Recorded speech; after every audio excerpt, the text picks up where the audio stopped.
আবারও আগরতলা স্টেশন থেকে অবৈধ দুই মহিলা বাংলাদেশি নাগরিক আটক। ত্রিপুরা সীমান্তের ওপর থেকে অনুপ্রবেশ এবং মানব পাচার অব্যাহত রয়েছে। সংশ্লিষ্ট দপ্তর থেকে প্রাপ্ত তথ্য কিন্তু এটা ইঙ্গিত করছে।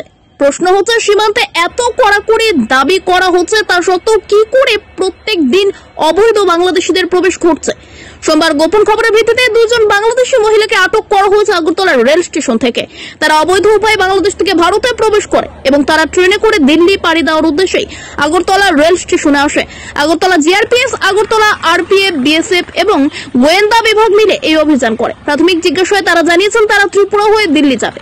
মহিলা অফিসারের সাহায্যে তাদের দফায় দফায় জিজ্ঞাসাবাদ চলছে। আগরতলা জিআরপি থানা এবং এই মামলার সঙ্গে আরো বেশ কয়েকজন গ্রেপ্তার হতে পারে এবং মানব পাচার সংক্রান্ত আরো তথ্য অনুমান করা হচ্ছে। আজ মঙ্গলবার দুই মহিলাকে আদালতে প্রেরণ করা হয়েছে। আটক দুই বাংলাদেশি মহিলা নাগরিকের নাম নীলুফা বেগম, বয়স 34, জেলা শরীয়তপুর, বাংলাদেশ; জিয়াসমিন, বয়স 30, জেলা শরীয়তপুর, বাংলাদেশ। মঙ্গলবার তাদের দুজনকে আদালতে প্রেরণ করা হয়েছে। বিশেষ প্রতিবেদন, ত্রিপুরা পাবলিক ওপিনিয়ন নিউজ।